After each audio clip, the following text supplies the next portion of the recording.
Hey, it's Dave Gerhardt. I spent my career in marketing going from PR intern to CMO, and now I spend my time running Exit 5, which is, in my opinion, at least the world's best community for B2B marketers. If you need a place to connect with your peers, get feedback on your work, or just make new friends in marketing, you should go and check us out. It's exit5.com. You can learn more. All right, marketers, grab your overpriced standing desk and that oat milk latte you love so much, because welcome to Notorious B2B, the only show where we treat LinkedIn drama like breaking news and expose the real B2B marketing sins. Yeah, think of us like SNL meets TMZ, but for the people who argue about whether gated content is still a thing or not. I'm Tass Bober, B2B landing page nerd and lovable troll on LinkedIn. And I'm Tim Davidson, the guy making TikTok-style videos and cutting fruit on LinkedIn. Together, we're cutting out nonsense and roasting the most ridiculous trends in B2B marketing. Because if we have to suffer through another 10 things getting engaged taught me about B2B sales, we're taking you all down with us. Let's get into it.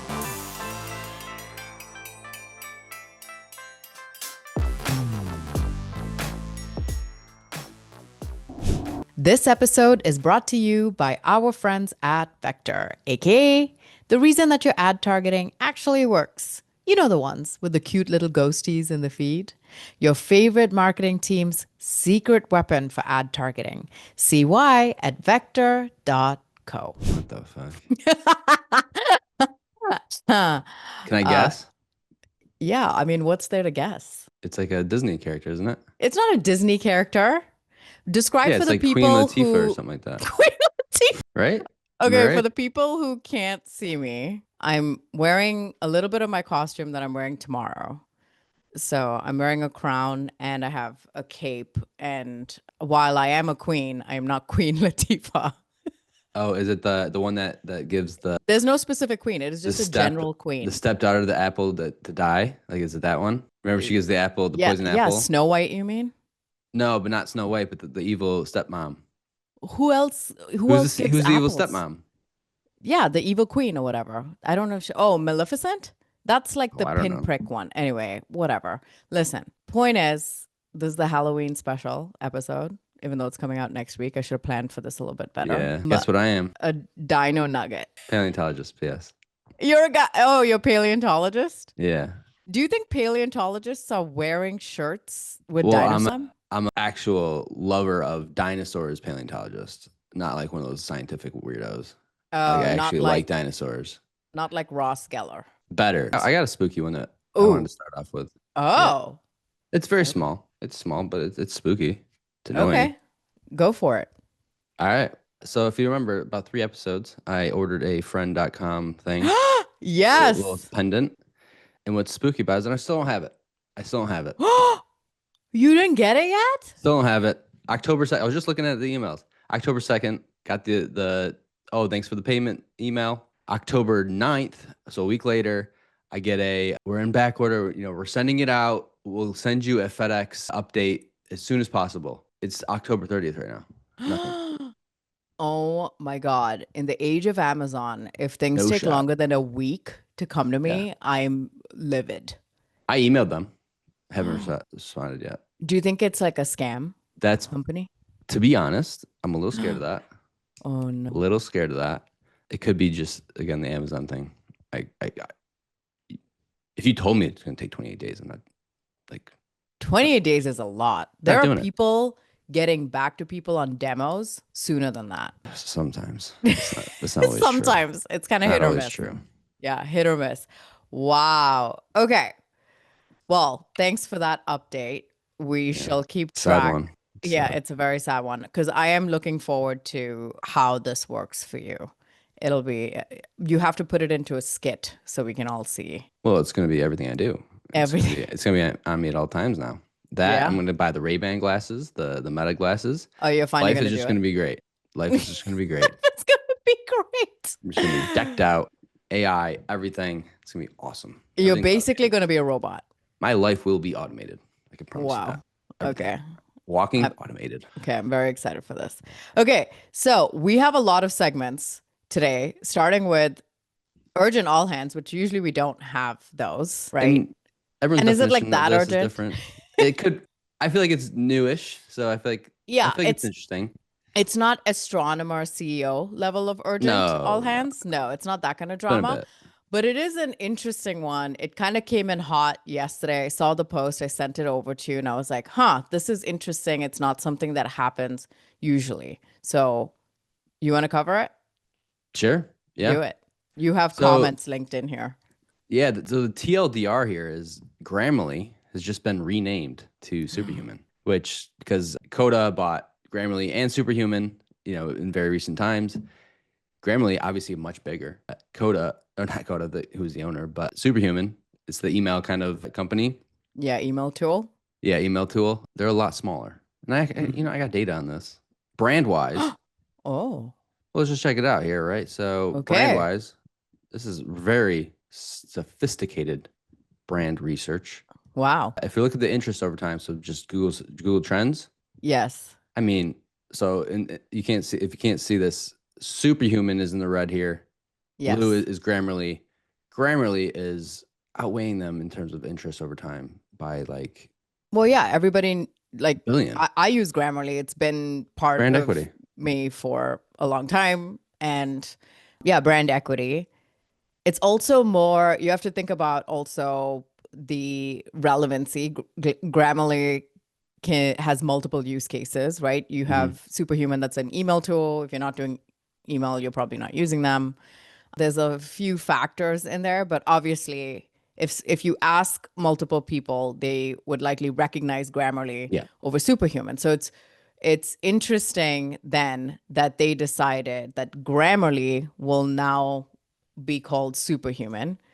So it's kind of like almost getting rid of all of Grammarly's brand equity, Yeah. which Do you is like that name better though? Superhuman. Yeah, like if you take out all the brand equity, you just Mm, look at Grammarly, which in theory, I get it because if it's only fixing grammar, they do more than that. Like it's not yes. that's not the case anymore. And there's Superhuman. Like, do you like one of those better? I mean, yeah, Superhuman Yeah. sounds better. Grammarly's use cases, if they've expanded over grammar, like Yeah, by a lot. Yeah. there's something to be said about Grammarly's name communicating very quickly what they do. Yeah. Superhuman could be anything. Like I watched True. a reel the other day where China made these robots to make you like run and walk faster or something. You just put it on. That could be superhuman. Oh, yeah. Superhuman could be anything. So Ooh. that way, if I'm thinking cute, clever, fine, superhuman. If I'm thinking what's clearer, Grammarly, but obviously now the use cases are different because they're combining tools. They're going to be able to do a lot of different things. So I can see the logic that they're like, we don't want to box ourselves into grammar now that we have Yeah. these tools, but at what risk? Yeah, because I mean they're losing out a lot of brand equity there. A Like a lot. lot of brand equity. I mean, I've shared posts about Grammarly before and things like that. So it's going to be an interesting shift. The first I heard of it was actually Devin Reed posting about it, and then I got the email notification Mm, from Grammarly saying that they were updating their terms of service and privacy. So they didn't actually announce the name via email, but in the first couple of lines it says Grammarly, which is now whatever. So you had to really read between the lines. Most of those, when you get an updated privacy statement, how many times do we just delete those emails, right? I just happened to open it because I yeah. Oh saw yeah. Devin's thing and I was like, oh, I wonder if this is where he got his news. I would have never seen it. So good on him for being really observant. But Devin also makes a good point here where he says, whoa, Grammarly just changed their name. In June, they acquired Superhuman, an email tool. Today, Grammarly adopted their brand name, and now Grammarly is Superhuman. But Superhuman is Superhuman Mail. So they took Hmm. something out of Grammarly's book by specifying or qualifying what Superhuman, the email portion is. And it's rare that the big dog takes on the brand of a smaller company. Looks like Grammarly isn't just your favorite writing tool anymore. They want to be a productivity AI brand. Of course, them and Classic. whoever else, because now what happens is when you start expanding like that, who else are you starting to compete with? Everyone. Now Superhuman's everything. yeah, they went from competing with maybe just another grammar tool, which I can't even think of another grammar tool, to now email productivity. Okay, all the Asana survey, or not Survey Monkey, what's that? MailChimp, like all of the email tools, all of the project management tools, all of the productivity tools, like they're going to be competing with a huge category now. So it'll be interesting there. So you have a few comments that you highlighted. Yeah, just some of the top ones. So you mentioned like MailChimp, but this Jeremy says, feels like the Survey Monkey example all over again. Give it a few months. It's not what they think it should be called. It's what the customers think and recognizes. Yeah, I mean, I it's just brand. 100% agree with that. Yeah, It's just brand. it's just brand. Okay. Do you actually, I mean, do you think do you think they would ever revert? Like go back? Be like, no, yeah, just kidding. I think B2B is too prideful to do Fair. that. So what they're going to do, they would rather spend money pushing it a lot more, like through campaigns or something like that, than they would ever revert. So I don't think that they will, but yeah, I mean, what Jeremy is saying, this is actually something I do with my clients as well, which is they tell me, something like, oh, we're a revenue generating platform. And I'm like, okay, but then the search is coming to your website or finding you are people looking for a video tool. So it matters more what they're calling you, not what you're calling you. And I'm not going to get into a category creation argument because I'm generally not a huge fan, and I've heard arguments for both sides. But anyway, next comment. So Tim, nice name. Yes, Superhuman sounds like just another tech company. Ironically, Grammarly sounds more human than superhuman and does what it says on the tin. I mean, that's what we mentioned. See, that was the point. Yep. And actually, I'm going to go second to last one. How to Kill a Brand. How to Kill the Power of a Brand in One Step by Roxy from VP of Marketing at Chili Piper. Yeah. Yes. Just like what we were saying. Second to last one, though, because I think this is a theme that everyone kind of runs into. So Matt says, this is wild. I feel like I'll still call it Grammarly. I mean, it's the classic.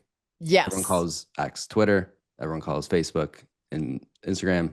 They don't call it Meta. You know what? That is so true. I still call it, but Meta is the parent company, and Facebook and Instagram are still Facebook and Instagram. But with Twitter and X, I still call it Twitter. I'm going to tweet. I'm not going to X. I'm not going to X. What is that? What is this? Yeah. I do like X.com, though. It's a nice little ring to it. How much did you pay for that? It doesn't matter. He's got money. Okay. So you found this on Reddit. And this is a just flagging segment. Just flagging. Okay. Just flagging. Yeah. You found this on Reddit, which is this guy, Ecstatic Tough 6503. I love these usernames. They're so crazy. I'll do a skimmed version of this Reddit post. But basically, the title says, I got scammed by a LinkedIn influencer. And then she says, last week I shared a post explaining how I made great performance on my website with just $500. I booked 2 influencers. They posted. The ROI was instant. Conversions followed. So he got really excited. Then he went and found 20 more influencers, paid them $250 each, and got ready for what he thought was going to be a flood of traffic to his website. So a few things happened. Some people did it. Some of the influencers didn't post. And then when the influencers did post, he noticed that nothing happened. Basically, he got 1 website view from the post, and he was like, wow, this was a red flag. This is terrible. And then he went through the comments and the engagement. Even though the engagement was high on these posts, he's looking through the comments and stuff. And then he goes back into the history of each of these influencers and sees that it's the same group of people who are commenting on this influencer's post. And he's like, well, they're all using pods, and that's why it's not real people who are coming to my website. The first 2, I'm obviously not saying that everybody's like this. The first 2 were great. The rest using pods. I have so many opinions on this for both sides. Okay. But I want to hear your thoughts first. Well, first because I was doing a little digging out, I want to add some context here. So, because my first initial thing was like, all right, what is this person selling? Because obviously, how do you get $250 influencer posts? By the way, like that's what influencers are these that are accepting? Yeah, $250? Where are you getting these instant conversions? But regardless, so Ecstatic Tough. Yeah. On his website, on his profile is gojiberry.ai, which is it says the headline, tagline or whatever. It's new AI. It's AI agents for LinkedIn. Find warm leads and book sales calls automatically. Funny enough, if it's AI agents for LinkedIn, if there's any automation here, they're gonna get cracked down anyway. So this doesn't even matter. But I am curious where they're getting these people. I would love $250 influencers in this B2B world. So that's one very interesting. But what 300 people from 2 at the start, that's pretty good. Yes.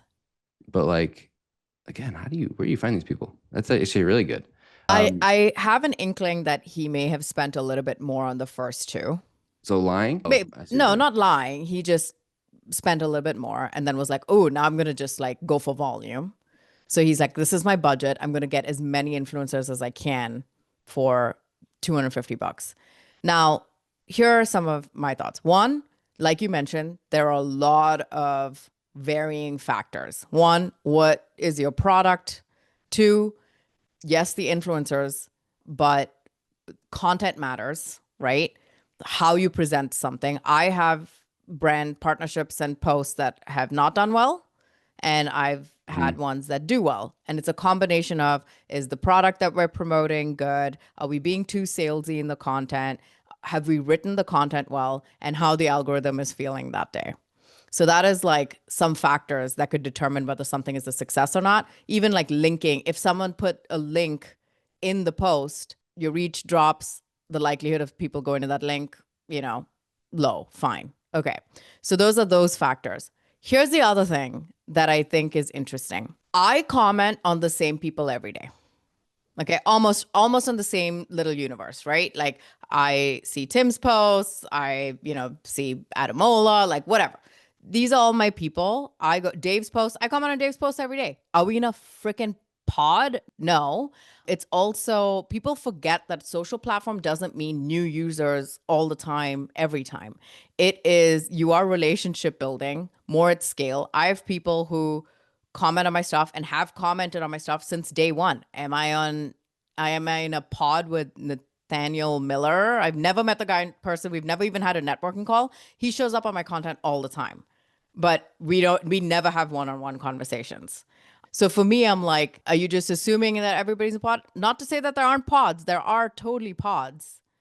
But someone could look at my stuff and think that it's a pod just because I have the same people who are commenting on my stuff every day, right? Yeah.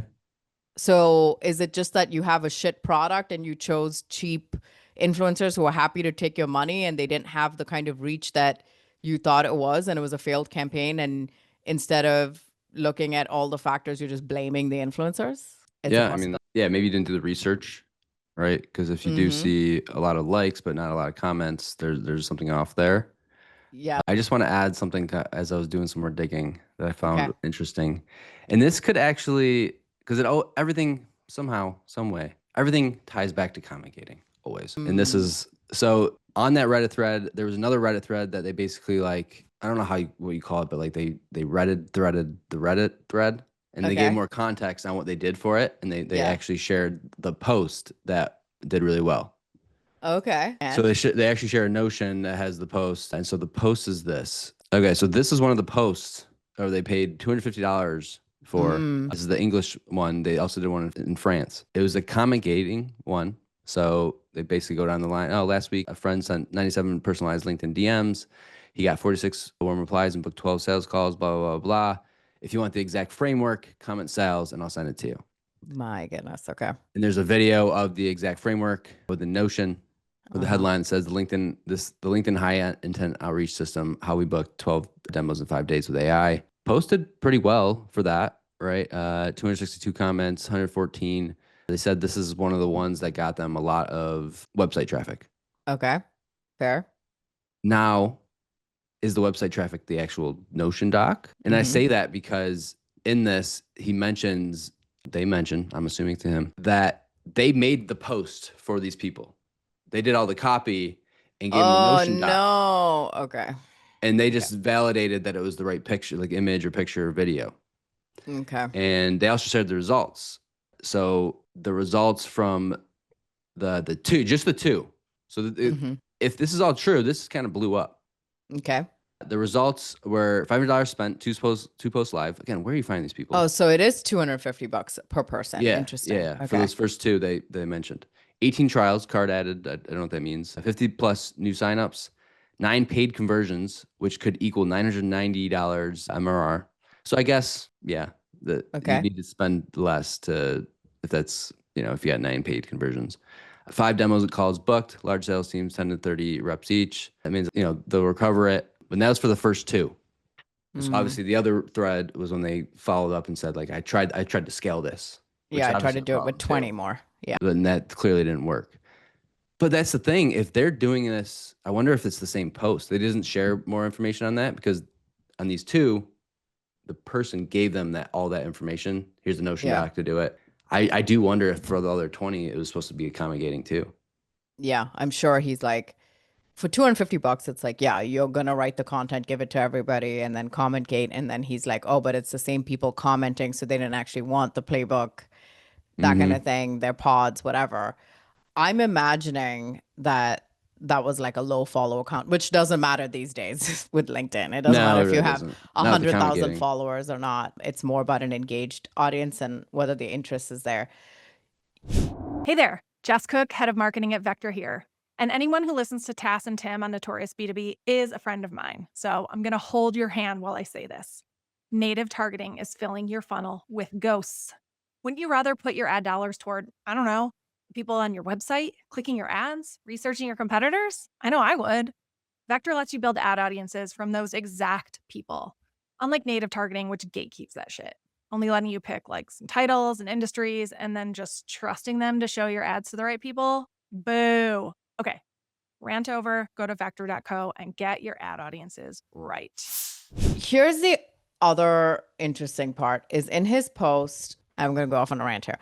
In his follow post where he says that it failed, the person who commented on there, Jeremy DeParis, he comments on here and he says, did you check their authenticity score beforehand? The LinkedIn influencer scene is full of potters and cheaters. It's exactly like Instagram in 2016 with fake followers, except here it's fake engagement. So this guy's like, no, I did not. Did you have a tool for that? Oh, why, yes. It's fav icon, a fave icon. How do you say it? Favigan.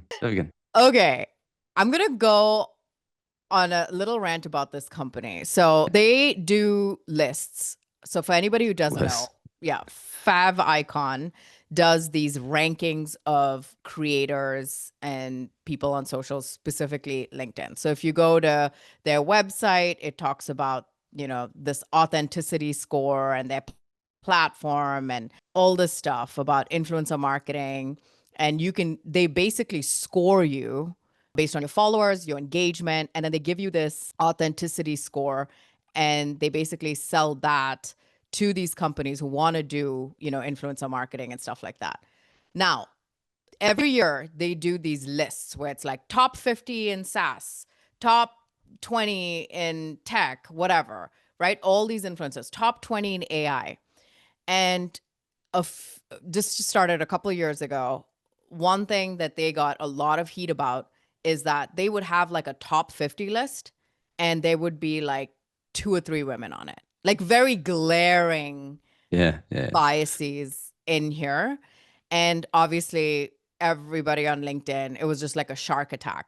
Now, instead of saying, hey, we're going to try to do it better, Jeremy, he runs this. Instead of saying, hey, we're going to try to do it better, first of all, just saying, hey, no, just our tool does that. That doesn't, it's not us. It's the tool. Well, your tool's fucking biased then, right? So that's one. The second thing is then they decided instead of evaluating also women, they just did like a women only list instead of, you know what I mean? So that was like their answer. People got mad about that. So, then they added me on some list for like the top 50 B2B SaaS creators or whatever. What number were you? And I think 30 something. 49.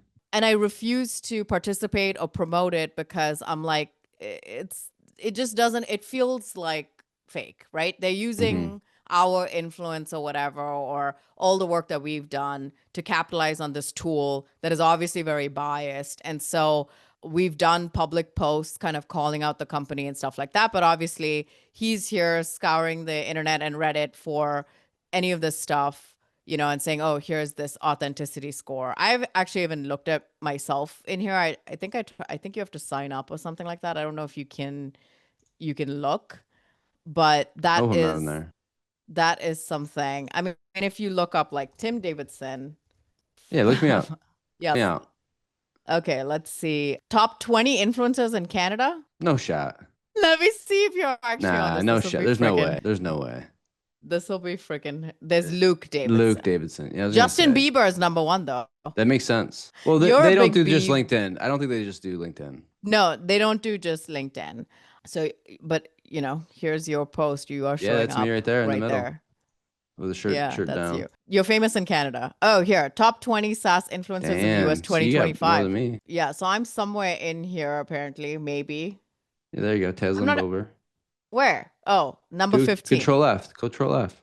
Yeah, number 15. I love how they show the Twitter, the X. Yeah, the X followers. yeah, I'm not there. And then Yeah. so yeah, authority score 6, 7. What does this mean? Oh, Like it's a joke. 6'7". 6'7". what does that mean? I don't even Actually, know. I'm It's very like from out a of the song loop. or something. It's like It's a from a thing. song. Yeah. It's kind Yeah, of so here's my profile on their wow. stuff. So I don't even know, is this out of 5? Oh, okay. So here we go. Influence score, I'm number 5. How to interpret the rankings. You're tier 5. The score is based on quantitative and qualitative criteria from all creators' social media. So tier 1, social media elite. Yeah. Tier 2, leading voice, not me. Tier 3, prominent figure. Tier 4, recognized authority. Tier 5, a notable presence. So that's what I am. I'm a notable presence. Well, now I need to know. Okay. Yeah. So there's that. Then it talks about like my about, which is my POV. It says my followers on LinkedIn are high. So 88.5 out of 100, whatever that means.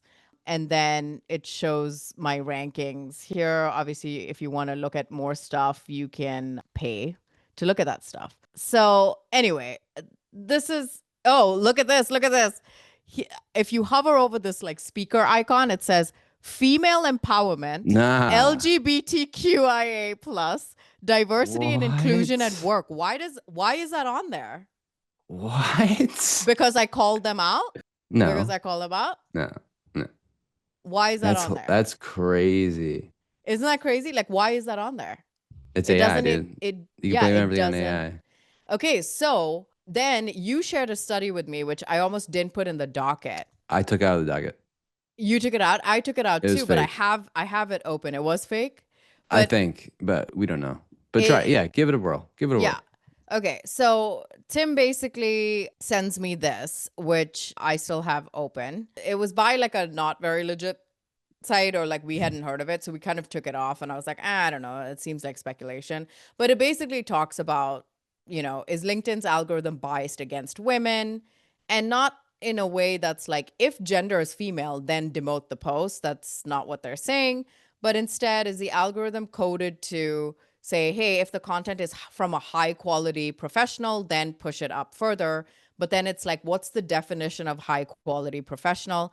And so there could be biases on topics, like the algorithm may be trained to favor hard business topics like tech, finance, sales over soft topics like diversity, equity, inclusion, workplace culture, et cetera, that a lot of women tend to talk about.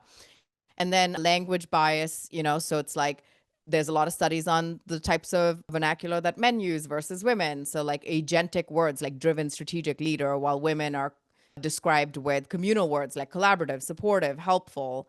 And then the data looking at, they may penalize career patterns that don't fit a traditional linear role. So if women take career breaks and things like that far more frequently, often for caregiving, is that deprioritized? And then it goes into all these acts that actually go against some of this.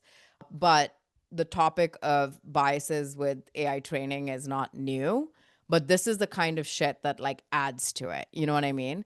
And so I would say this, which is when we have called Favicon out and kind of try to have the conversation, we've not gotten a lot of information on how the tool works. We just say, oh, we do a lot to make sure that our tool is like, but what do you do though? How do you ensure that? How do you make sure that it's being fair? I don't know. So when that's a black hole, it's hard for me to believe this. And then obviously you have people who post about it, and then you're further perpetuating with this data that again is black hole.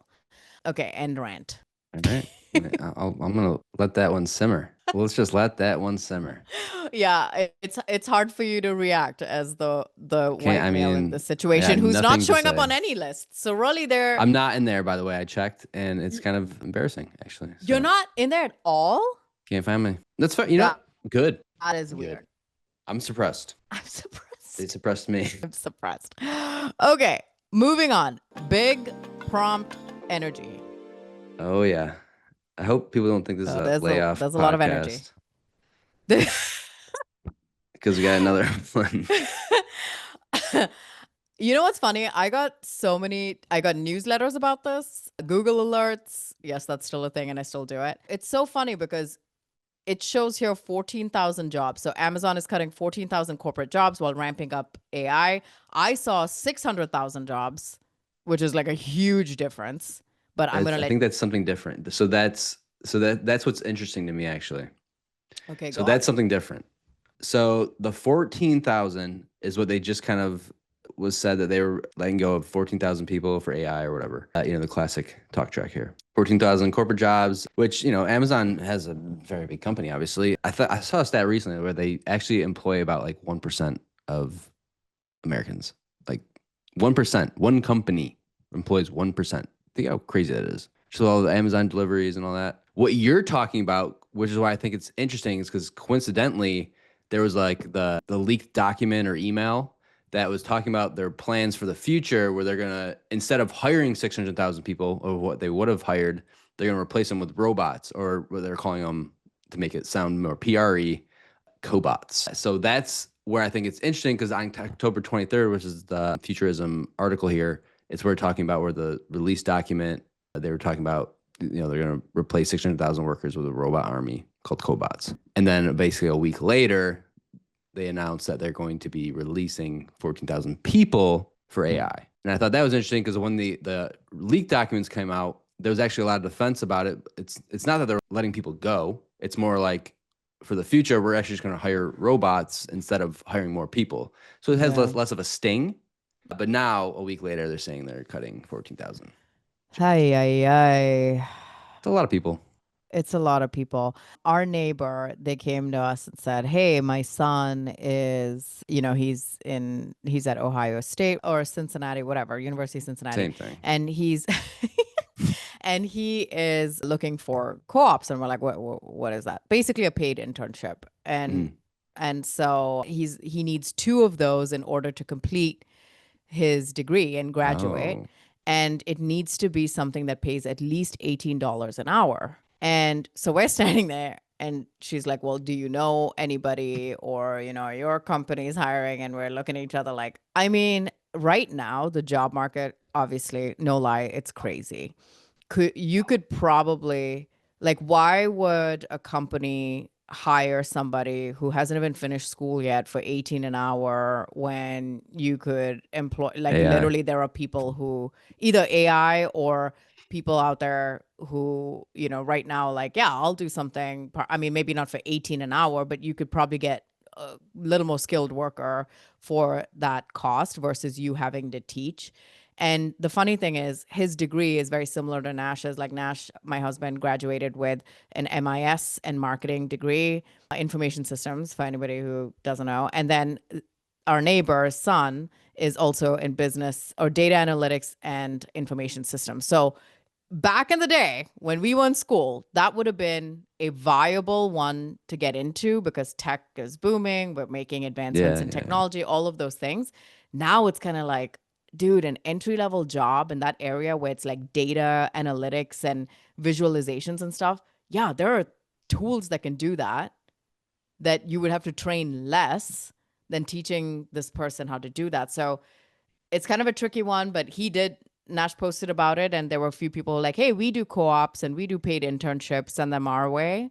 And it was like smaller consulting shops and agencies and stuff like that. So maybe they have programs like that, but it is worrying for the generations coming into it now. And so we've talked about this before, where it's like, I'm pushing my kid more towards like the environment side rather than tech. or there's other things, right? Like we have a labor shortage when it comes to healthcare, for example. So just things like that instead, versus when I was growing up, there was a huge push for engineering and tech, so that's also changing now. Yeah, be an electrician. They make bank. They do make bank. I had a friend who was an electrician, and yeah, I mean, it's a very hands-on job, obviously, but he did great. So Be an exterminator. I'm telling you, because we just hired one for we got this mouse freaking problem, and the guy just sets traps. Like the guy just sets traps. He comes by. He's got like this recurring model. It's freaking brilliant. And no, productized and like rat I don't mind traps? setting traps, but like a lot of people do not want to set traps or mess with mice or rats or whatever that is. Like Yeah. you want to get your hands dirty, that's where the money's at. Okay. We were today years old when we discovered that Tim has a rat problem. Yeah, it's very annoying, actually. Is it gone? Are we No, good? Are we in no. the clear? They're No? they are very smart. They are smart. They are very smart. They will. Oh, they're very smart. I feel I've like you tried. need to do a little bit more than like rat traps. You need Oh, something like a little you more know I'm creative. preventative. You know I'm creative. Oh, I've tried Lord. some shit. What have you tried? Please tell me. Everything and everything. Obviously the traps. I've tried the old bucket with the kind of like you put the pole there and then you put the peanut butter within the can and bet when they get on there they slip and they fall into the trap into the bucket. Like I've tried that. I've tried the old electric stuff too. Oh Lord. Okay, but listen, I feel like you're kind of handling the what's it called? Like you're handling the symptom, not the cause, kind of thing. So almost feel like how are they getting we've in? filled How that. do We've we filled that. We've tried that. Okay. But there's always holes, and they're Just very making sure. sneaky. And then the shed is different because I can't just fill the whole of the shed everywhere. Also the garage, and then they eat my seed that's not opened for the grass. So complete annoyance. This is the most dad mode I've ever heard you. Okay, moving on. Another cute post where someone is using AI to edit professional headshots without being asked. We covered this a few episodes ago where they did it to me and it was freaking hilarious. But they keep doing it and it's like why? Why do we need to do that? Is this like, are people getting rid of editors and saying, "Oh, I'll just use this AI tool," not realizing that the AI tool is so vastly changing or distorting people's actual features? I right? wonder why people are doing this. So this one was for someone that it says they're speaking at a professional event. So basically they're doing the speaker headshot and Yeah. they don't, to be honest, they don't look that different. You can tell it's AI'd, but they don't look that different. Like, why are they doing it? Is it because her cheeks are definitely different there and her smile, but is it because they don't want to ask for a proper profile image, like the right document? Like, I'm just very curious, like why people are doing this rather than just asking for the profile photo. I mean, they obviously found the profile picture and then they just changed it to. Well, it's probably grainy, right? Like whatever. if you just find it on a LinkedIn profile, it's probably a little bit grainy if you download it from there. Like, Yeah. what is it because they don't want to ask you for the not like the actual file that's like larger? No idea, but or maybe they're just automating the entire workflow. Go to this person's Yeah, probably. profile, Yeah. grab it, edit, put it in. For those that are only listening, Mathew posted and said, "I can't be the only person who thinks this is incredibly weird and honestly insulting." And then it's a screenshot from X of Stacey Huff, Twitter, who had posted, "Y'all, I'm attending a professional event tomorrow and think the headshot from my bio was altered with AI for some reason. I can't stop laughing at it. Who is she?" I will say that I agree with you. It's not as different as what they did to my freaking face and then claimed that it wasn't AI. That's the best part, is that they claimed it wasn't AI, which was like insane. Crazy. Yeah. And so, but we keep doing this, and ultimately this is why things like AI use is going to be something that you have to disclose.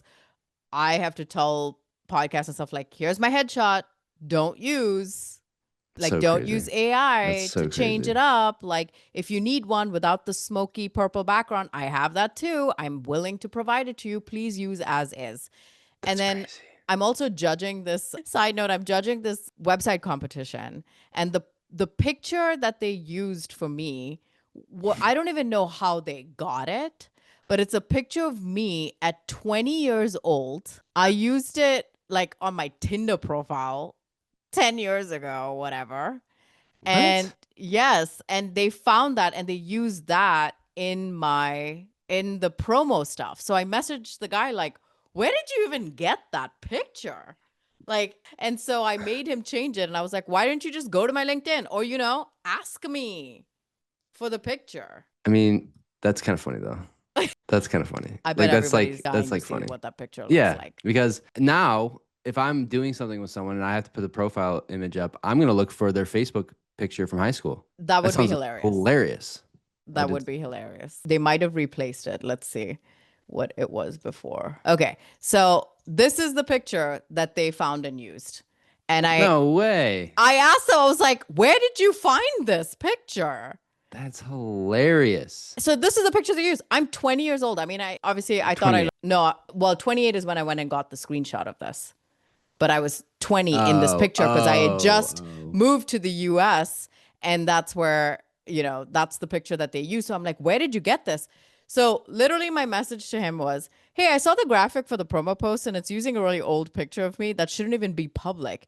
He said, "Oh, sorry, I thought it was a nice one. I can change the banner if you would like." I'm like, "Yeah." I'm like, "My main profile pic is perfect. I'm out of the country right now and don't have access to my computer, or I'll send you a couple."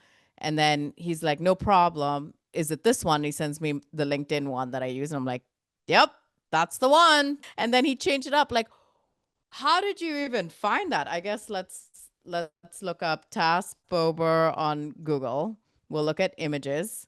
Okay, let's see how far he had to dig to even find that image. Okay, so here's You know for a fact that's not the truth though. He typed in Tazbober Tinder. Here. Oh. Task Bober Tinder. Oh, Okay, this is your fault. Yeah, I You guess it is posted my it. fault. I did. When did I post this? Let's look. 2 years ago. Oh, I talked about moving here. So that's why. Yeah. Pic So of me when I this is moved to on the you. US. Young. Whoops. I've been outed. Okay. Yeah. But it's like weird. Like this is the profile picture that I use on everything. Why would he pick? They looked you up because the profile is too small of an image. It's 100% why. This image, like this one of me, is too small? I'm assuming they didn't look at that one. They just looked at your profile. The JPEG was just too small. Interesting. Okay. Well, there you go. Don't post old pictures of yourself, family, because they will find it. The internet will dig. Well, no, I'm definitely gonna be doing that. If I ever have to do something like that, I'm gonna find the oldest pic and use that. It's gonna be great. Okay. What's next in Big Prompt? Big prompt energy. What is the new AI writing flags? What's going on there? Well, I just think it's interesting because I don't know if you remember, but the whole M dash craze. You don't know if I remember? Yes, I do remember actually. Yeah, because you do a lot of M dashes. Yeah. Oh, yeah, you. I never do. Never use M dashes. Well, on LinkedIn, M dashes were very much frowned upon because it deemed your post AI. Like anything with M dash AI.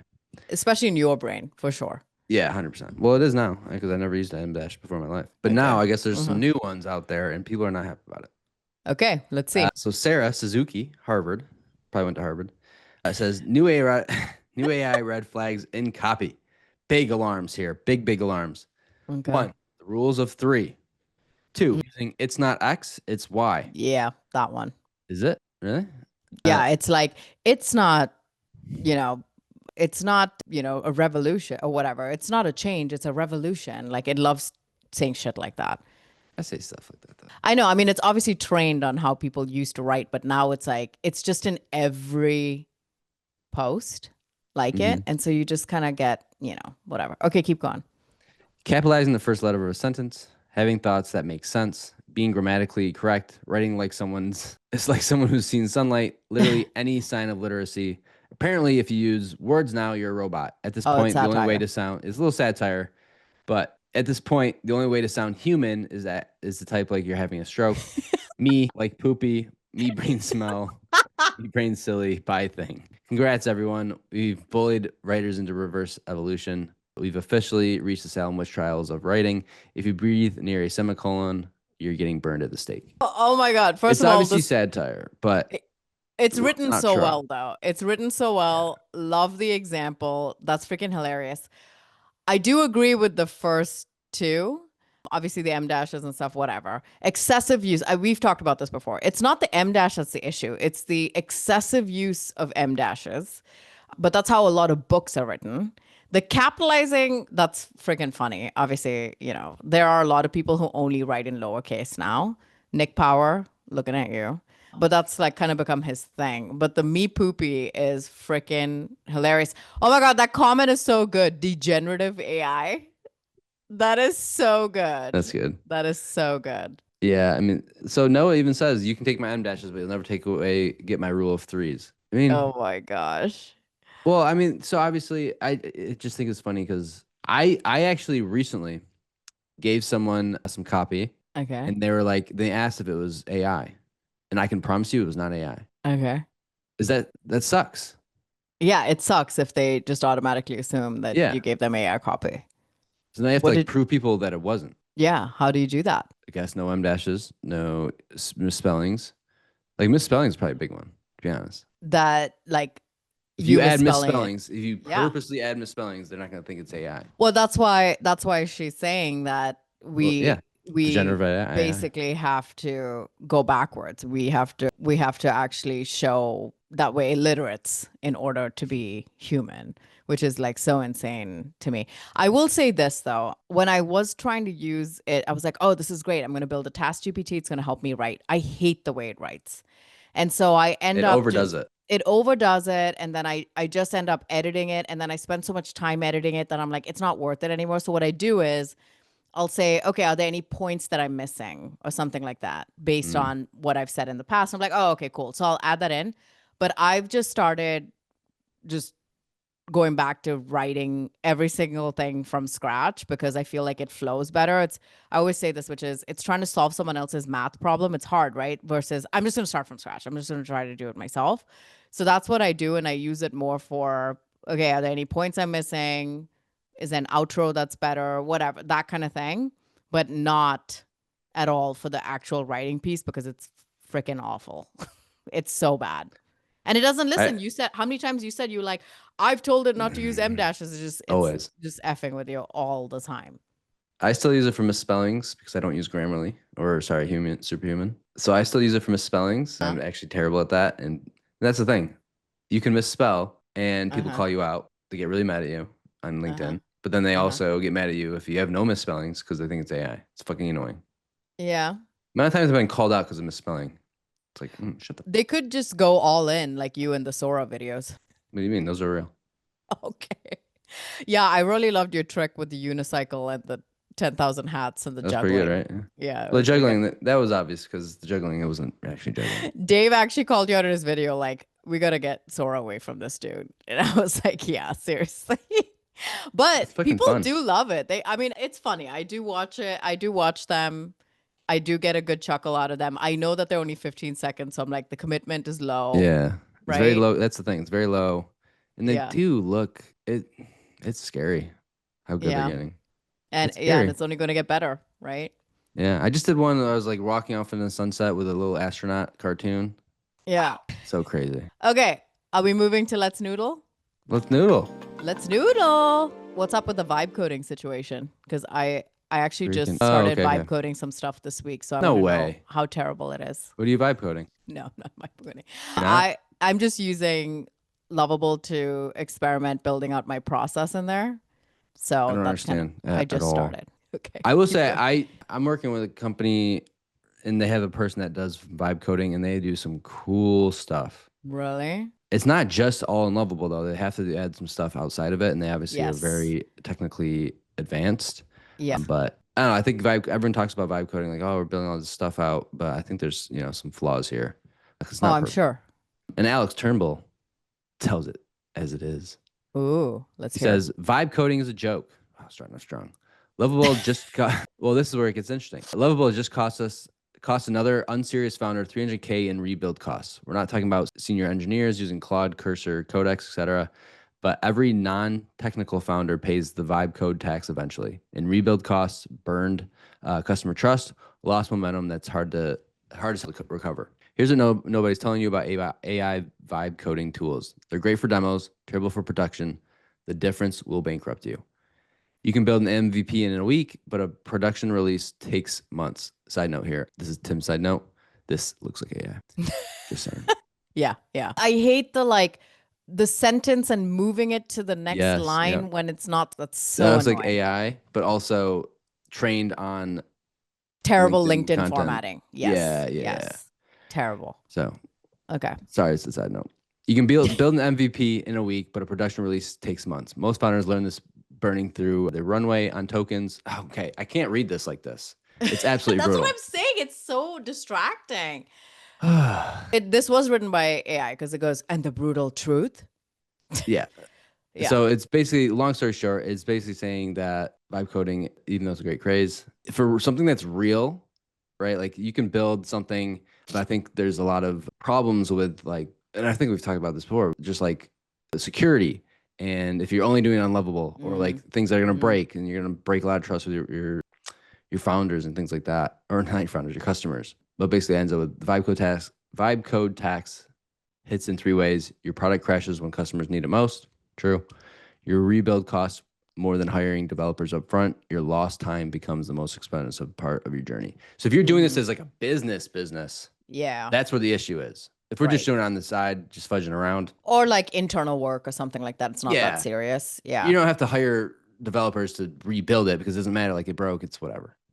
But if you're doing this as like a business and you're launching something, to rebuild it, it's going to cost even more. Like you're having somebody else pay for this product. Like you don't want to, just put lipstick on a pig, or like it's basically like it's like a phantom product. I mean, here's the thing. Yeah, this person's like, this is a bad take.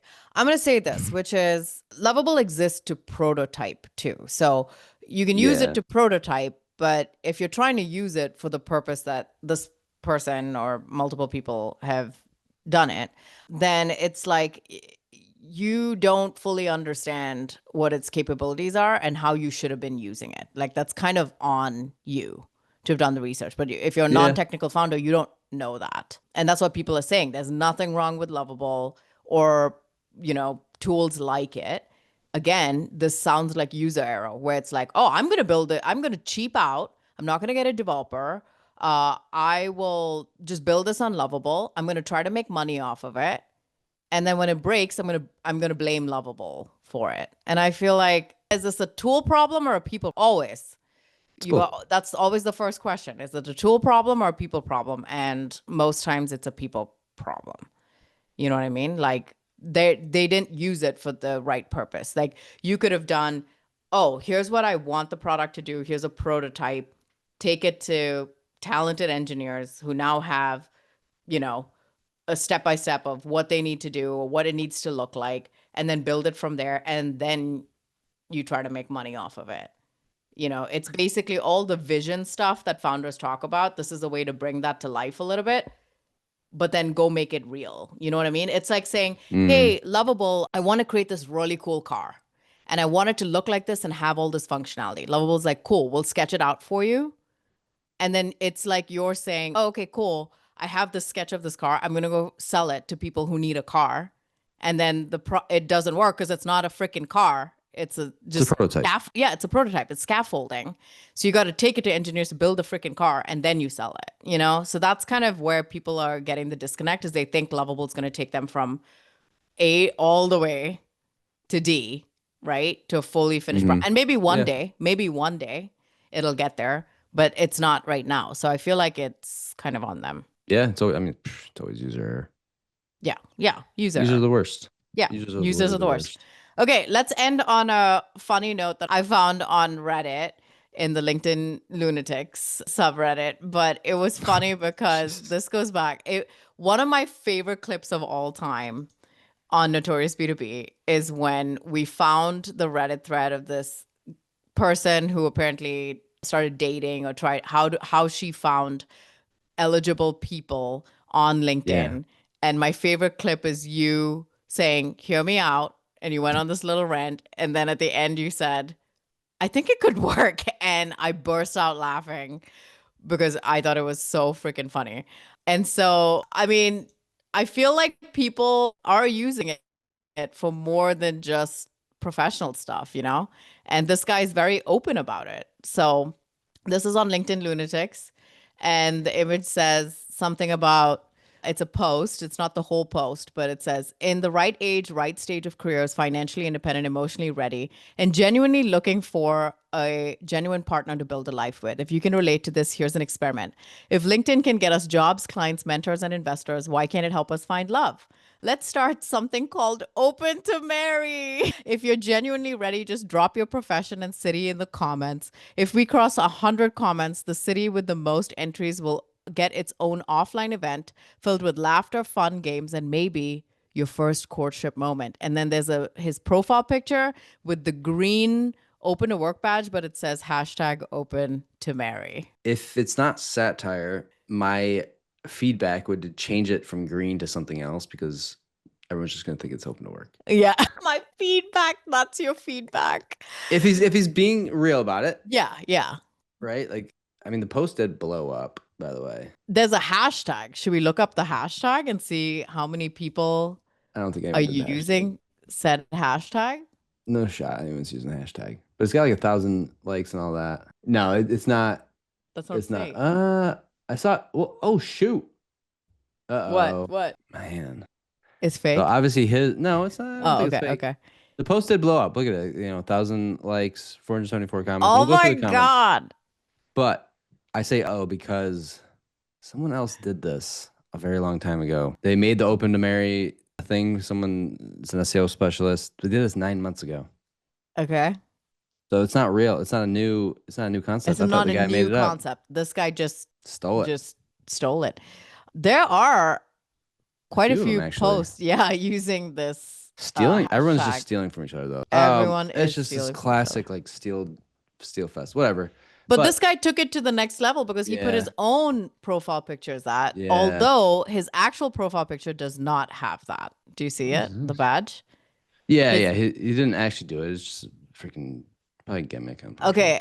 And then his first line says, Mujhse shadi karogi, is in Hindi. And basically it says, like, will you marry me? That's the hook. Yeah. Free judgment, hear me out. Blah, blah, blah. A lot of comments obviously was picked up on the old lunatics. Oh my God. I mean, you know what? Leave it up to my people to put shit like this out there. Oh my gosh. This is great. Yeah. But anyway, you know what? I bet it is working for some people. So, more power to you, I guess, if you do find the one. It would be a wild story. Like, I skipped Tinder.